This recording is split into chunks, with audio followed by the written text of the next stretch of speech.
Welcome to a Lunch and Learn with Terry Bean and Jay Johnson. We are here to talk a little bit about behavioral elements, how it shows up, what drives behavior, and really what gets us going. So, Terry, why don't you go ahead and take a minute and introduce yourself for those that may not know you particularly well? Sure. My name's Terry Bean. I've been in the Detroit area for the last 23 years. I've had the opportunity to do some really interesting stuff here. Started a business networking organization called Motor City Connect back in 2005. Ran that up until the pandemic, literally the day after the pandemic. And the goal was to connect people, to help them grow themselves, grow their business, and grow our community. One of the biggest offshoots of that organization became TEDx Detroit.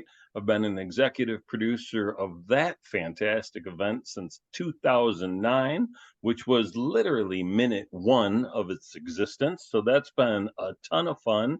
In my work time, I coach, I train, and I do keynote presentations all around the ideas of business and professional growth. I had the good fortune of meeting this fine gentleman, Jay Johnson, earlier this year while chatting with a mutual friend of ours about an idea I had about what if we could replace the disc assessment with something that was easier to recognize and we leverage the four elements to do it. I told him I've been thinking about this for about a year and a half and had a bunch of ideas jotted down on how to get that kicked off and started. And he said, "Oh, you must follow Jay Johnson." I said, "Who's Jay Johnson?" He said, "Well, he's a guy that's doing coaching and training and speaking and has an assessment built with a company called Behavioral Elements. He's doing exactly what you just said." I said, "Say no more." And I found Jay. We had coffee, and then started our little bromance. So it's been a few months, 8 months or so. Got certified last month, and I'm super excited to be here. Well, 2 months ago, whatever. It's October. Well, and it's so funny because as soon as we connected and you kind of shared that story, in my brain, I'm like, awesome. Great minds think alike. We're going to get along famously. And sure enough, here we are today. So I'm Jay Johnson. I'm one of the co founders of Behavioral Elements and the CEO of Coius Creative Group, where we try to help people and organizations behave intelligently. So excited for everybody to be here today. I want to start real quick with just launching a poll, and I want to find out what are some of the biggest challenges that you're facing at work? What are those things? And you'll see a number of different things. If you want to select any of those that really kind of resonate with you, whether that's difficult people, motivation, engagement, productivity, teams, culture, leadership, decision making, sales, operations, hiring. I know there's a lot of options there, but it'll be really interesting to kind of see what everybody's experiencing and what some of those things are that maybe we can focus some of our energy and talk about here today. So check out that poll. It should have launched. Looks like we're getting some responses come. Wow, lots of difficult people, lots of motivation and engagement, some productivity. All right, looking good. So awesome. When we're thinking about behavioral elements, and really what behavioral elements is all about is really helping us to understand where our behavior comes from. And as Terry had mentioned, we just finished the TEDx. He just finished the TEDx Detroit running that. And Terry was actually my coach, my TEDx coach. So if you are interested in ever doing a TEDx coach, I do highly, highly encourage you to connect with Terry. Absolutely phenomenal. Help me craft the message, help me encourage me, inspired me to put in there. But one of the things and one of the main messages are when we become aware of our behaviors, that's really where the magic happens. And we start to be able to navigate our decisions, how we make those decisions each and every day. So, Terry, in terms of behavioral elements, what was something that maybe stood out to you when you went through the certification or when you took the assessment? What was something that really kind of jumped out at you? It's kind of simple, but it's not something that we think about all the time. And it's almost like a tagline for y'all. It's behavior is a choice, right? We get to choose who we're being in every single interaction. And I think one of the most valuable things of the whole behavioral elements process is understanding what's driving our behaviors so we can make more informed choices. And I love that piece of it because it brings us pause. Well, hopefully it brings us pause. The old saying is 90% of life, 10% of life is what happens, and 90% is how we respond to it. My challenge for the longest time is most people don't respond, they react. And I think understanding what our behaviors are and how they show up gives us a much better opportunity to respond. So those things really, really matter to me. And then being able to share that and elucidate that for others is why I was all in. I'm giving here's all my chips. I'm in. I love it. When we were talking earlier before we actually officially started, one of the things that we were talking about, you kind of brought that up of if you want to go fast, go alone. If you want to go far, go with the team. And I shared with you, but back a long time ago, I am definitely somebody that loves to go fast. So for those that know, I am a fire element. For those that don't know, we'll talk a little bit about what that means. So I like to make decisions quickly. I like to get moving. I want action, results, etc. And so often I tried to merge those two things together of going fast and going with the team. And I'd run my sprint and turn around and look around and be like, where's my team? I'd end up leaving them behind. But, through behavioral elements and understanding that sort of drive, it really helped me nurture that drive to bond, that water element in that equation to say, hey, let's build an actual culture where everybody's going to thrive and survive. It's so important, right? And I think as I'm looking at the results from the poll here, when you look at difficult people in conflict is probably number two on this list. And one of the things that I think is a challenge for most people is not taking the time to understand where other people are coming from. And when we have this framework of knowledge, it almost gives us instant access to understanding where they're coming from. And to your point, we'll dive into that a little bit deeper. And I'm excited about that conversation for sure. This motivation and engagement being the number one answer from 38% of you is something we'll definitely tackle as well. Yeah, and to that point, Terry, when we start thinking about motivation and the things that really sort of like drive us, that is a huge piece that ultimately we can learn from the behavioral elements. So just to give everybody sort of that foundational framework, the elements are mapped to the four core biological drives. And that drive framework was put together by Dr. Paul Lawrence and Dr. Nitin Noria out of Harvard University. So, just as a little bit of background, they say there's four drives: the drive to acquire, which is we need to gather resources, we want to win, get results; the drive to bond, which is our water element. So, acquire is fire, water element, the drive to bond, really associated with connection, building teams, really people focused. The drive to learn, which is our air element, and that need for curiosity, the satisfying of new knowledge and new experiences. And then lastly, our drive to defend, the earth element, which is really about creating systems and processes that we can create certainty and predictability. So reducing risk, improving quality, et cetera, that's really associated with our earth element. Now, all humans have all four of them. It's really how we lean into those in different ways. So what is maybe one of the things that you would talk about in terms of your elements, Terry? If you were to diagnose yourself, what would you say? And let me know if you want me to share, in advance here.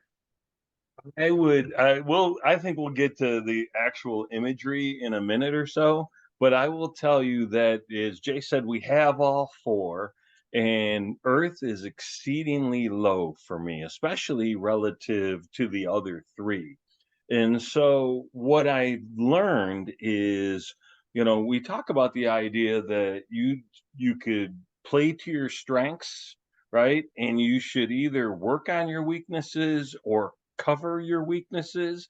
I was about 25 years old. I was in my second professional job as a technical recruiter down in Columbus, Ohio.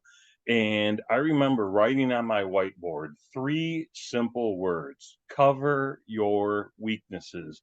I didn't want to work on my weaknesses. I wanted to work on my strengths. I wanted to be in my area of things that I'm really good at. It didn't make sense for me to waste time and energy and effort on getting better at things. Like, if I could move the needle from a D to a C, that didn't seem to have as much impact as moving the needle from a B to an A. And so my earth being low, structure, systems, processes, the things that Jay mentioned earlier, were not going to be areas of strength for me. So finding people that were really process oriented.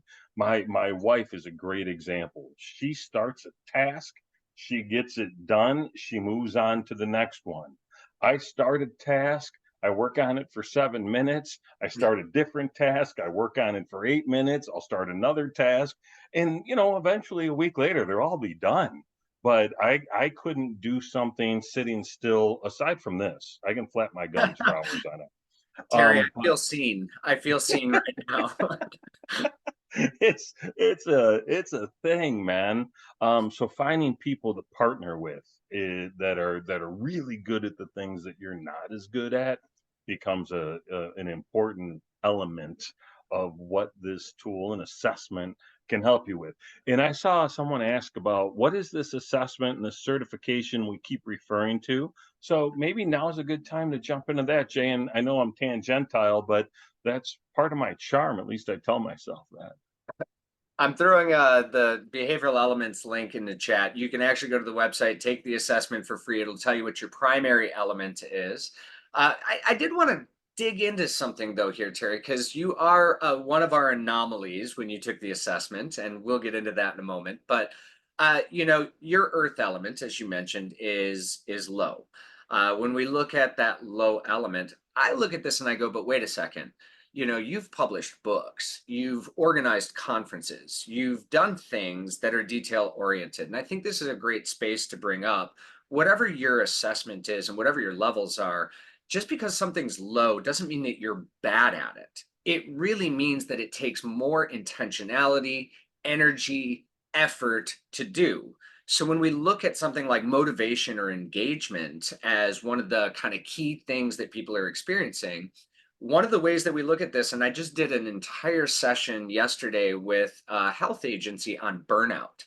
And I looked at it and I said, generally, burnout is going to be something that you're either overdoing it on one of the drives or under fulfilling one of the other drives. And that's been pretty consistent in all the work. We've done work with about 5,000 healthcare professionals.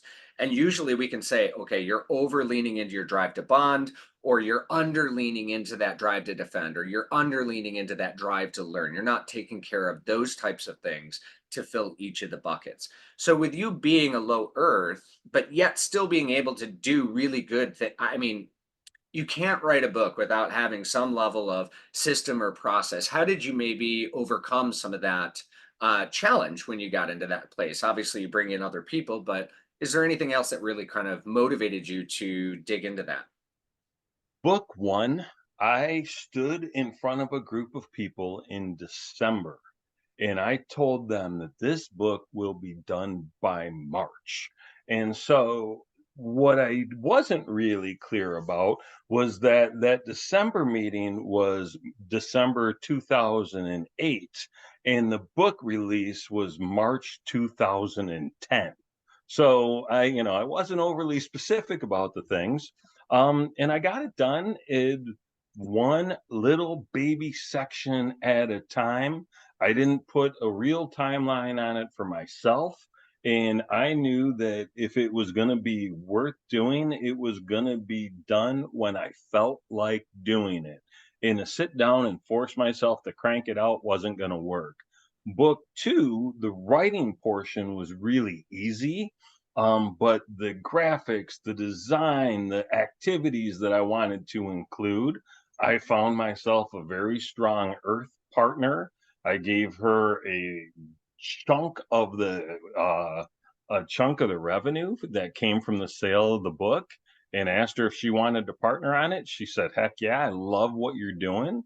So she dove in, feet first, head first, body first, all the first, and we knocked it out together. That book took from the time I wrote word one to the time that she was polishing the final draft was about 48 days. So Wow. it's amazing how much different it is when you get the right people involved. Absolutely. I want to comment on a few things in the chat that I'm seeing here. Viktor Frankl, Man's Search for Meaning. I love that. It is harrowing to listen to the first 3 hours, but yes, yeah, our choice of responding to those stimuli are so important. And it's the one thing in this world that we actually have. I can't control other people. I can't control somebody else's behavior. But why would I let somebody else's behavior give me a heart attack, right? And that's one of the big messages with dealing with difficult people is I can control my reaction and my response or how I want to show up. In many of those cases, we feel almost like a victim, like we're a victim of those difficult people. But to blame something is to empower it. Don't blame a difficult person for the emotional reactions that you have. You are a champion. You can own that space and make the requisite choices that are going to help you navigate those situations. And I love it, Kathy. Terry, I see why you and Jay get along so well. Yes, absolutely. So, and I wanted to bring that up because a lot of times when people look at an assessment and they say, oh my gosh, the earth is so low, that must be a huge weakness. In the behavioral elements, one of the things that we really try to say is like, for example, my earth is also very low, Terry. Um, I'm a research scientist. I do methodological studies. I do search engine optimization. There's a reason why behavioral intelligence is number one for Kohia's creative group on a Google search. And that's very tedious, detailed oriented work. What I find is when I'm doing something like talking, training, teaching, my energy levels go up. I could do that all day. Yesterday, I had a 6 hour session following a 3 hour session the night before, a 3 hour drive in between, about 6 hours of sleep, and I had energy all day. When I'm doing earth related tasks, some of those processor systems focused tasks, that's where it's like I do an hour and I'm like, oh my gosh, I'm depleted. And it was really through this that helped me to kind of understand a lot of think of each element as a bucket. You got your largest element, that's going to be your biggest bucket. You're going to spend a majority of your energy and time in that space, and it's going to feel really comfortable. Your lower elements oftentimes are a smaller bucket. You don't need to put as much water in it to feel fulfilled, but that doesn't mean you can completely neglect and ignore it. And Kathy, who is on here, recognizes that I neglected and ignored some earth element tasks in the early stages of my business. And Kathy is a CPA with LMR who helped me get out of some of the challenges that come with ignoring earth related tasks. So, yes, yes, yes, yes. That's awesome. Peter, I want to get to your question in just a second. And before I do, I want to ask this question of Jay. I'd love to hear where this came from for you, right? How did you assimilate this information and put it together? Before we get to that, though, Peter, you've got the hand raised. I don't know if we're bringing people on, or maybe Peter could put the question in the chat, or possibly Peter just hit the hand raise button and didn't even mean to. All of those things are possible. So we do have Q&A wide open. We encourage you ask questions, jump in there. What are some things that you really want to know? If there's a specific area, you can use that Q&A. Also, we do have the chat we're monitoring here, so we want to make sure this is really engaging and interactive for you. But one of the things what brought me to this, research is often me search, and ultimately over the last 20 years I have always been on the search. I started in communications, interpersonal communications, relationships. That was sort of my foreground, and then found my way into psychological studies and started to be like, wow, this opened up new ideas, new areas for me to understand myself. And I always felt that there was still something missing. And then all of a sudden, neuroscience, starts blowing up, and we start getting great data points and interesting information from there. So that's kind of the three-legged foundation. And at some point in time, I had happened across Dr. Paul Lawrence and Dr. Nitin Noria's book.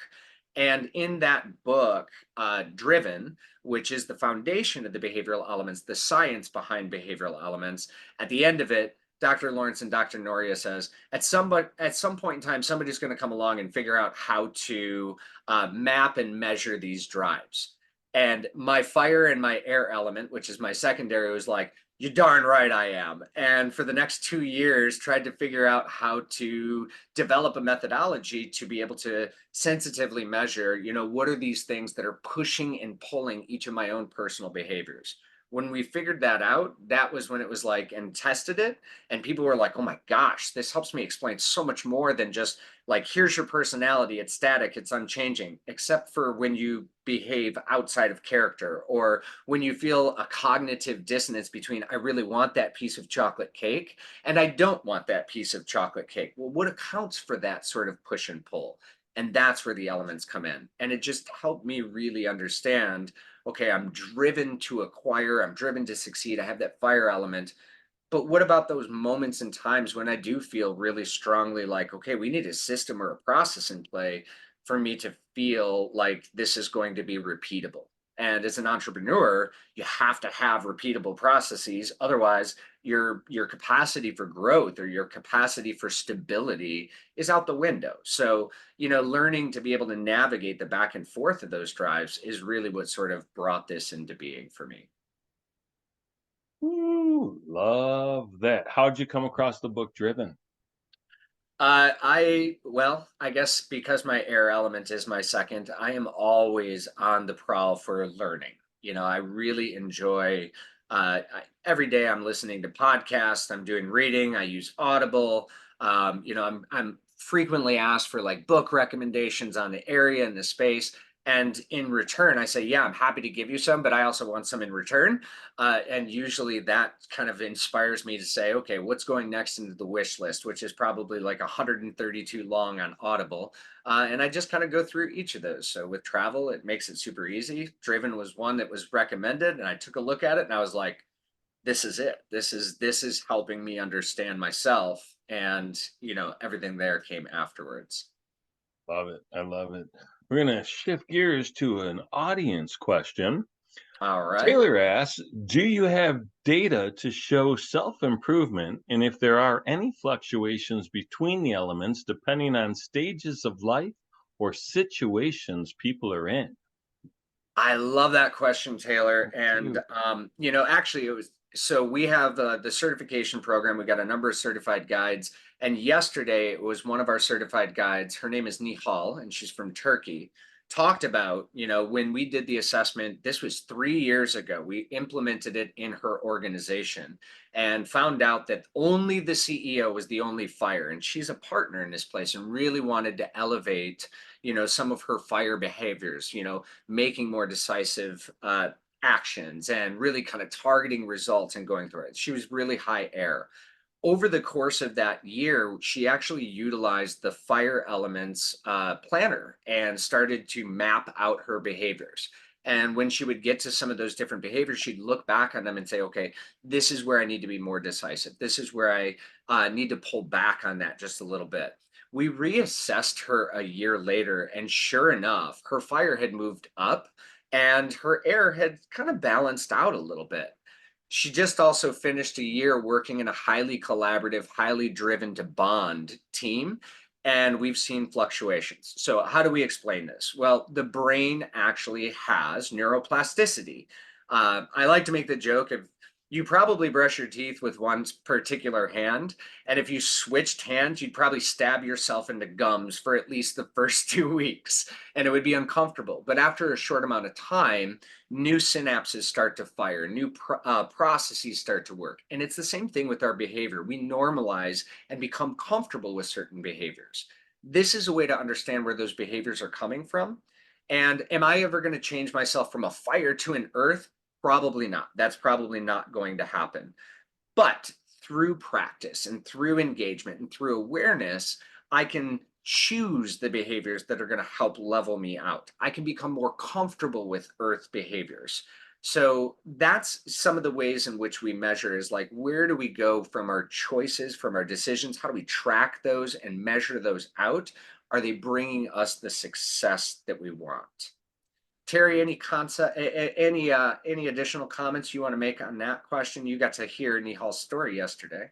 I did, and it was really, really cool to hear her share that, and then the idea of saying, "Now after doing this water thing, I gotta amp up my air again," and the fact that she already had a strategy and a plan for how to do that was really awesome, and she was like, "This is what I'm gonna do," and we ended up utilizing a new tool, a behavior tracker that is gonna enable her to do that as well, adding to a system and or a process, which I said scares and excites me simultaneously because, system and process. A quick story because you brought it up. During COVID, we were also bored that many people ended up watching Tiger King. Yeah. I couldn't do that. But what I did do was learn how to brush my teeth with the opposite hand. I also learned how to do some other things with the opposite hand. That it was an interesting practice. I did stab myself in the gums more than once, and but by the end of that first week, I was like, all right, well, if I'm ever in a cast on my right hand, lefty can take over. I got this, and it was an interesting exercise. So I'm going to encourage some of you, because only a few of you are going to do this, but tomorrow or tonight when you brush your teeth next, switch hands. Let us know how it goes. I really can't wait to hear about that. I do see Brian's comment in the chat. I tried switching hands once and it was surprisingly hard. Absolutely. And that's the thing is like simple things, we really can shift our behaviors. Here's a great example of trying to shift maybe to more of a drive to learn. Most of us have a particular routine when we say travel to or from the office. You probably go down the same roads, you probably pass the same coffee shops, etc. And at least in Michigan, you have a lot of options. You choose this road, and maybe that's the most efficient or the most operative or anything else. If you want to start developing a learning function, that drive to learn new experiences, challenge yourself over the next week to take a different route into work every single day. And I will tell you, you're going to notice different things. You're going to become aware of different things. All of those things are going to spark different synapses and it's going to produce acetylcholine in your brain. You're going to learn that GABA is going to start coming out. And then all of a sudden, you're going to be like, maybe you find a new restaurant. Maybe you find a new pathway that's more efficient. Maybe you find ways not to go to work ever again because of Michigan has two seasons, winter and construction. So those are the types of things that can actually yeah, somebody just Kathy, there it is, right?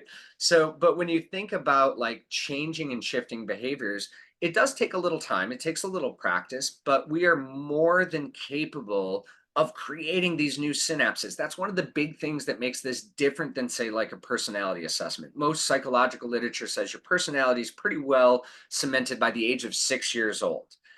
But with the behavioral elements, it's really about growth. What do I want to do? What do I want to achieve? How do I want to be? I'm not. I one of my challenges with personality assessments is, oh well, that's just how I am, and it's like, no, that's how you're choosing to be. It takes work to choose to be different or to behave differently, but that's really what Behave Intelligently is all about. So Th- That is an excellent segue to the next question.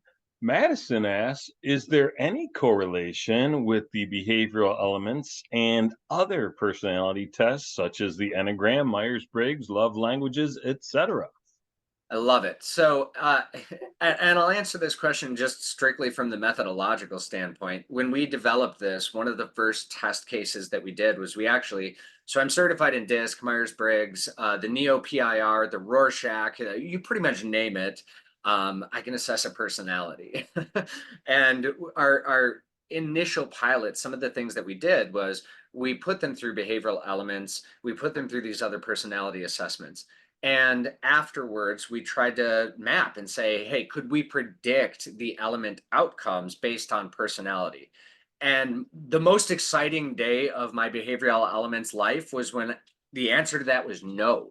That you could be an extroverted fire, you can be an introverted fire. You can be an open air, you could be a agreeable earth, you can be a high D in one and ultimately be very much driven to defend. So this is something that's added value on top of understanding your personality. It's not something that replaces it because personality does have an impact on behavior, but there was no causal relationship or predictability models that we could say, Terry, I know that you're an ESTP, and that's going to mean you're going to be this in this assessment. So we actually even did interviews like accuracy, validity scales, and those types of things. And that was super excited. Yeah, I saw Revna jump in there behind me, so she wanted to make an appearance on today's webinar. So yeah, great question. And ultimately, our personality is really a product of, that nurturing and sort of the development of our personality. These are really mapping to neurotransmitters. The drive to acquire is very much associated with dopamine and a dopaminergic drive. The drive to defend earth elements very much associated with cortisol, adrenaline, norepinephrine, et cetera. So this is a little bit different science that is being explored with the behavioral elements. Love it. I'm Absolutely. loving these questions and comments. So Chrissy, that's a great question about ADHD, OCD, et cetera. We don't have enough data on those types of things yet. This was actually asked of me yesterday, like how do different neurodivergence or neurodiversities, how is that impacted in this space? We don't have enough quantifiable data to actually give a research or a methodological answer to that. One thing that we do know is that in most of those different neurodivergent whether it's ADHD, whether it's OCD or anything else, is usually it is a function of different neurotransmitters, either dopamine being too high or dopamine being too low, or oxytocin being exceptionally high or low. So I'm sure that there's some kind of correlation, but I wouldn't be able to speak to that just yet until I actually have good, solid science behind what I would say. So great question. That is something that's on the docket for us to explore as we go forward. I'm making a note of that because I have some interesting inroads to be able to find a nice sample size for that. Awesome. That would be fantastic. I would love to see what the data comes back on it. So, and that's something that whenever you get into some kind of clinical issues and everything else like that, we would obviously want to go through the things like IRB and make sure that it's all very, very the behavioral elements doesn't have any medical data behind it, even though that it is mapping our drives or sort of our preferences.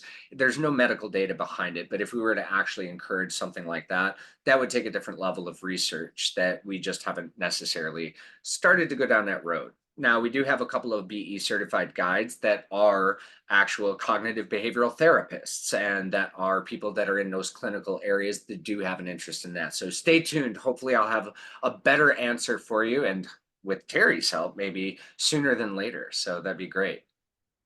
Love it, love it, love it. Let's pop open the actual results of our assessments, walk through that a little bit, and share that part of the conversation.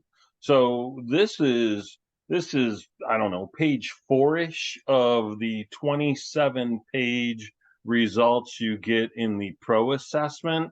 As Jay mentioned earlier, the free assessment is going to show you your primary driver.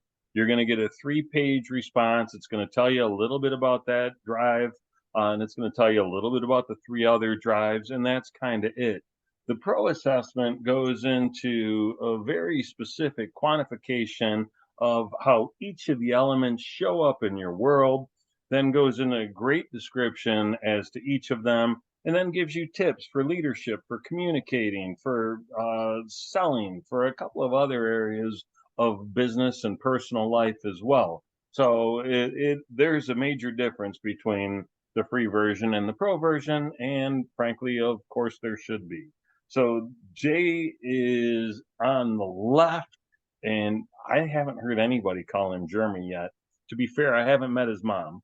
And then that's mine on the right. Does anybody call you German? No, not even my mother. So yeah, no, but yeah, that was my official crack at it there. You know, so I had mentioned earlier, Terry, that you are one of our anomalies. Up until Terry had taken the assessment, I could accurately say, hey, across 30,000 assessments, no one has ever had a 0.25 in any of the elements. And sure enough, that popped up. And I know that you had kind of spoken to that, where it's, that would be one of our lowest areas. And you and I've had some really great discussions about that, because I'm like, yeah, but you do these things and you do them really well.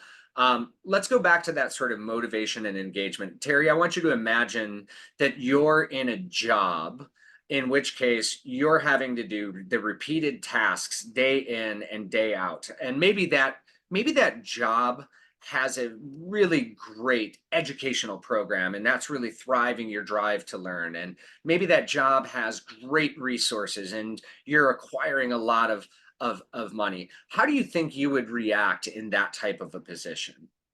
In all sincerity, unless I was absolutely enamored with the people, I wouldn't have that job for very long. I know I wouldn't, because of the fact that that repetitive task thing drives me bonkers, right? So I'm good with it if it's a short sprint, right? I can gut through anything for about 6 weeks. You put me in a situation where it's going to be 3 months, 6 months, a year. I'm I listen, I'm not suicidal by nature, so that's probably not it.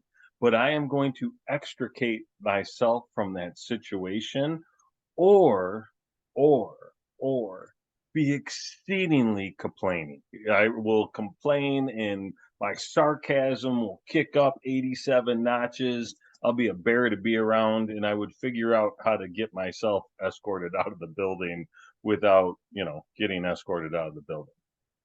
First job I was ever fired from, they were paying, this was, 24 years ago. I got fired on day two. It was a factory where I took a plastic pom pom and slid it into a plastic sleeve and set it on the conveyor belt. Took me exactly 2 days to get let go from there because I just couldn't handle it. But, I bring that up because one of the things that I always see in any of the organizations that I consult, or any of the, and I'm assuming that you probably see this too, is like, right, our teams are disengaged, or our teams are or we're not getting the kind of productivity that we want. And a lot of times the first thing and the natural inclination is, okay, let's offer bonuses, let's do incentives, let's do this, let's do that.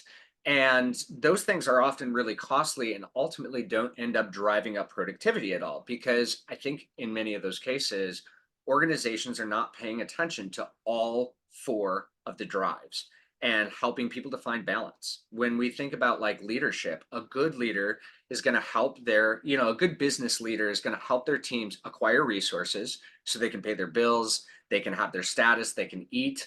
They're going to help them learn and develop and grow, so they're better tomorrow than they were today. They're going to help them feel connected, the drive to bond. They're going to really help them connect with the people around them, connect with their teams, connect with their leadership, feel seen, valued, and heard. And they're going to help them defend, the drive to defend. They're going to help them feel stability and security and certainty. They're going to create psychological safety. So oftentimes we think it's always the acquire, let's just do bonuses and incentives. That's not going to motivate everybody. Uh, that's something that you really do need to think about, is how am I showing up as a leader or a business or an organization to help all of my teams fulfill all of the drives? Because I can pay you as much as I possibly could, Terry, but if I've got you pushing the button every single day, your motivation and engagement is going to go out the window. There's not enough money to keep elevating you, to keep that dopamine going for that type of a job. So I wanted to bring that around to that motivation and engagement. Really look into the drives. What is it that you're not filling, and what is it that you're overfilling? And is it consistent with what you have? It's interesting that you bring that up, Jay, because I mentioned I was a past recruiter, and statistics show that something like 70% of people that accept a counteroffer to stay with their current company after they said they were going to leave end up leaving that position within 6 months. Because just because you throw more money at the problem, that doesn't address the actual cause of said problem. And so you absolutely nailed it. And there's real world examples and statistics that prove that out. So I do want to take on, and this really fits in this conversation. Krissa asked the question, based on the results, are there career path recommendations that participants should consider? So I'm going to answer this kind of in two ways. One is we never use the elements to say you're going to be good at something or not good at something. For example, let's take sales. And a lot of people often say, all right, fire elements. So, that's the sales. They want to get out there, they want to win, they want to generate revenue, they want to get that money and acquire resources. So sales is a good fit. What we can tell you is, statistically speaking, across our data sets, yes, we do see a lot of fire elements as the primary element in sales. We do see a lot of water elements as the primary elements in teaching and in nursing and in social work. But just because you have a high element or a primary drive towards something doesn't mean that you're going to be good at it, or it doesn't mean that it's going to bring you satisfaction. I can teach somebody who is a water element to be one of your top salespeople. And the reason is because they're going to work towards relationship based sales. It may not be as direct, smile and dial and get out there and do that, but they're going to cultivate long term value for an organization by relationship building in that sales. Take an earth and let's set up a sales process or a systems approach to sales where you're going to be able to find the certainty and be able to analyze and deduce the data, right? So no element owns any particular industry, role, or trade. Does our data set suggest that people are attracted to positions that are more aligned with their elements? Yeah, absolutely. Keller Williams sales teams generally are somewhere in a range of about 60% of them show fire as their primary element. Water is the secondary. When we look at some of the other areas, engineering, manufacturing engineers tend to show very high earth and very high air, teetering off in between there with fire coming in as a second. So when you think about what is driving you, Krissa, and you ask the question of trying to figure out what your next career goal is, water and earth are at the bottom of the wheel, which means structure. You're going to want some stability, some consistency. You're going to want some of that team connection, but you're going to want to make sure that there are solid expectations. And that's something to ask your managers, like, how are you setting up expectations that I know that I'm going to be a valuable contributor to this position, to this job, or to this industry? And that's really where you're going to want to focus your energy and effort. So I hope that helps. Yeah, that's an incredibly solid answer, and I love that. I and you said this numerous times about the idea that we don't really use behavioral elements for hiring or from employment purposes. Um, I'm wondering if that's just because there's a concern about the sample size, right? The number of actual inputs to the data, or is there a different reason for that? Uh, in the sample, and I can give you some background, and this was actually something that we talked about at TEDx, right? Like when we think about what kind of motivates us, there are certain roles or certain industries that may be very much aligned with our drives. Like, say, for example, let's use a Wall Street trader. I don't see a Wall Street trader on here, right? Wall Street trader, we know that that is going to be high intensity, quick decisions, make the choice, get it out there, get it to market, and there's a big value proposition that comes with it. And when we have done some assessments with some different Wall Street traders, sure enough, we expect fire is going to show up, and sure enough, it shows up. When we do something like CEOs, I'll use this as an example. CEOs and executive teams tend to have a lot of fire in it. Why? Not because it necessarily makes them a good CEO, but a lot of times because they've jumped, they've taken action, they've gone out and got results in the first place, which got them probably promoted or visibility that moved them into that position. So there are some different industries, like for example, in healthcare, we've got more than 5,000 data sets And what we see is about 72% of frontline nurses end up showing water as their primary element. Education, probably about the same amount. Frontline teachers, 78% tend up showing water as their primary element. However, their secondary elements are very different. In the healthcare industry, it's more earth. So dot the I's, cross the T's, keep yourself, make sure you're following systems and process. In education, we see a lot more air, driven to learn, driven to new experiences, coming up with new ideas. So, in even the largest data sets that we have, there is some relative consistency, but we do find fires that are frontline nurses. We do find earths that are frontline nurses. We do find airs that are frontline nurses. So the data is really interesting when you kind of parcel it out like that. Have you ever mapped it to job satisfaction? Interestingly, that is something that we are working on right now. So we are trying to find out, like, what is your level of, in any of the organizations that we've done a little bit of like culture pulse. So getting an idea of employee satisfaction, engagement, et cetera. And we have the data sets from many of those organizations. What we're trying to do now is use an AI model to be able to map those different things and how much they're leaning into their drives versus not leaning into their drives. So stay tuned. Yeah, no, I love that because I can totally see, you have a fire as a nurse, uh, but that doesn't mean that they really want to be a nurse. That could have been something that their mom and dad said from the time they were little, you're going to be a nurse, right? That happens all the time. I think about, lawyers or dentists or people that have that family tradition of this is who we are and what we do. Or you hear professional athletes talk about, I didn't even really want to play football, man. I wanted to be a baseball player, but I just kept showing up and they kept promoting me. And next thing I know, I was making $800 million a second, and life's good. It's interesting. Absolutely.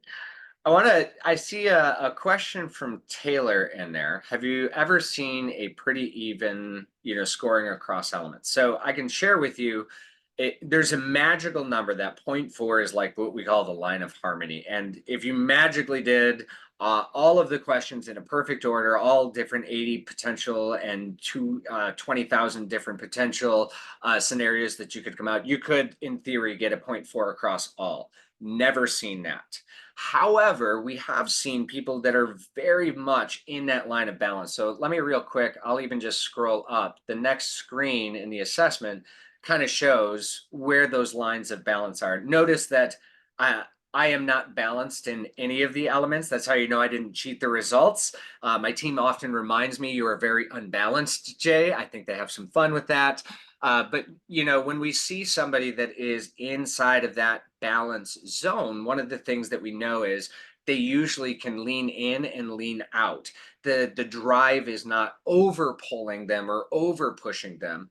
They can really kind of adapt those behaviors as necessary. Whereas when somebody has a really strong drive, it's a little bit more difficult for them to behaviorally pull that back. Or a drive below, it's a little different, it's a little more difficult. They have to have more intentionality and more practice towards the awareness of activating those drives on a more regular basis. Doesn't mean they can't. It just means that more energy has to be put in to those particular drives than, say, somebody that has them in that balance zone. It's a great question, Taylor. Let's go back if we can, because unless we're missing a question, I want to make sure we get those done. And I think we're comfortable there. We had started talking about we started this off with a poll, right? And some of the things that showed up was motivation. That was number one on the list. Number two on the list was dealing with difficult discussions. Mm. So I'd like you to take a swing at how do we use these drives to impact motivation for others? And I'll take a swing at how do we use these drives and these elements to deal with difficult discussions. Yeah, so it's here's let me share with you kind of my personal space here. I am very much a fire element, as you saw in the assessments, with an air backing. I innovate, create new ideas, adapt to circumstances in order to drive results and to win. So that's kind of how I would categorize that. Now, that means that I make decisions very quickly. That means that oftentimes I am willing to take risks and chances. Let's say that my legal department has more of a earth and more of an earth and we'll call it water backing, more structured, more systems thinking, more let's think about the people. It would be very, very easy for me to demotivate that team by constantly changing direction. So I might say, hey, team, we're going north today. And they're going to be like, yeah, let's do it. And they're going to follow along and get in that vision. Well, next week when I come back and be like, hey, team, we're going south. And by the way, for anybody that does know me, yes, this is exactly what my behaviors have always been. And now I've really tried through this program to work. Thanks, Terry. Appreciate that. She's like, yes. Let's put So a pin that in is it, Jay. something, but that was a blind spot and a gap because for me, it was always just like, but this is a better idea and let's go with this rather than necessarily staying structured or focused on one particular direction and seeing that to the end. So I could have the impact of really demotivating somebody or constantly moving in different directions and making them feel like they're wasting their time, energy, or efforts planning one thing when I'm just going to change it the next week, anyways. That is one of the things that oftentimes, if we're not aware of our drives, those behaviors come out so naturally that I don't even think twice about it. Minimally, I've now started to think about how is this going to impact my team? What is this going to impact, somebody that's more structured? So when I present an idea, like I actually presented an idea to my executive team this morning, I said, here's the idea. This is what it looks like. This is what I'd like it to be structured on. This is where I think it fits for Q1 in the next quarter. I want you to take a little bit of time and poke holes in this because I haven't fully developed this thought. We'll talk about this next week as one of our first agenda items. Now I've given them a week to think about it. I've given them opportunity to really kind of invest and think through those different things. They're going to come back with way better responses. They're not going to feel put on the spot. They're not going to feel like, oh my gosh, here we go, another half-baked idea from Jay, and 3 weeks from now he's going to forget about this. We're going to actually have dialogue on that. So that's part of that motivation and engaging piece is I understand my elements and I understand my team's elements, which gives me an opportunity to say, how can we make sure that people are living into those drives more effectively? So I want to hear your comments on conversations and difficult behaviors here, Terry. Well, and I want to tag on something you just said. It gives your team a week, but it also gives you that week too, right? To make sure that it is the right direction and the idea is worth actually ferreting out, and helps you think a little deeper on it as well. Which sometimes can really be a big value proposition. Right? I Yep. mean, it's true. Listen, and this is why the dealing with difficult conversations is so useful because if you understand how people think and how they're likely to behave, it almost becomes predictable how they're going to react or respond to a situation. So when we're communicating with folks, especially when and there's not really opposites. It's easy to say that air is the opposite of earth and water is the opposite of fire. But those drivers are, they're not polar opposite by any sense of the imagination. So, if you're speaking to a fire person and an earth person is having that conversation, the earth person's gonna want to know detail after detail, dates, all the information. Whereas the fire person's going to want just the high level facts as quickly as humanly possible. So you can see instantly that there's going to be some level of conflict in that communication because the way they want information is so different. So using a tool like this to understand how people want to process or deliver information becomes incredibly valuable because we do it differently. And if you can figure out how to move past their primary element and speak to that secondary element, that can be really helpful. I was thinking about it earlier in the year before I met Jay, and my initial thought was if you're dealing with someone who's fire, and at the time I knew like fire was the one I had pretty much bang on in my initial assessment. I knew that they wanted information short, and they wanted it now, and they didn't want all the details. And I knew that they could snap out easily. Fire people are fiery, right? And to me, there was two ways to deal with fire. The idea one was you can just be cool and calm and collected and kind of have that flow that I believe that water might have. Um, but that can lead to 2 different results, right? That can actually, if someone's yelling and screaming at you and you start talking in a lower, softer, calmer voice, that's either gonna bring them down or it's gonna fire them up even more. And the other option was to outfire them, which can be easy if you have that in your element and in your makeup, but it can be really, really difficult if you're more on the timid side. You're not gonna get toe to toe with someone. What do you think about that, Jay?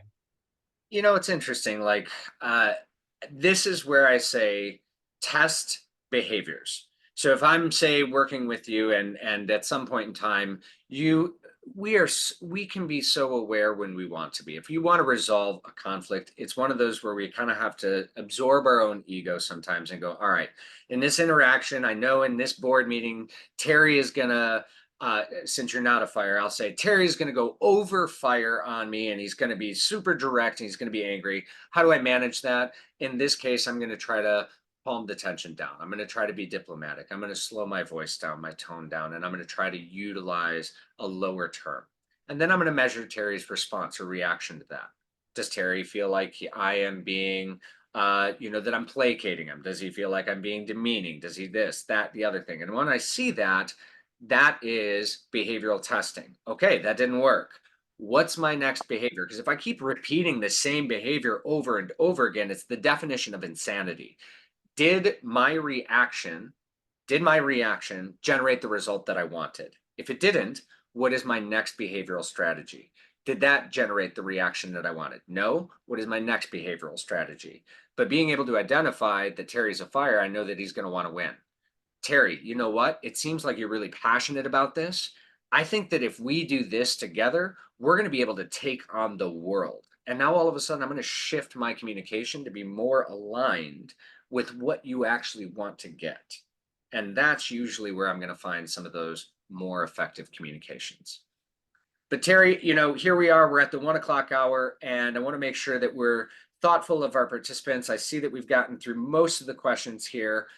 Any last words that you want to share with our people in this lunch and learn? I just want to brag about you and say what a great job you did. I thought this was excellent, and I'm excited to have been a part of it, man. I do like the tools. I like the assessment. I like the people that are a part of it, and yeah, I'm really anxious and looking forward to moving forward, my man. So thank you all for being here. I appreciate the questions, the thought out responses, and all that. And we're here to support you in any way you need. I thank you so much for being here, Terry. I love having these conversations with you and actually having it with, a live studio audience this time. I always learn from you, and it's really, really invigorating. I always leave with so much energy. So thank you for being here. Thank you for being a big part of the program. And for all of you that attended, thank you so much for joining us. This is probably not going to be the last. We hope that you enjoyed it. We would love any feedback that you're able to give us.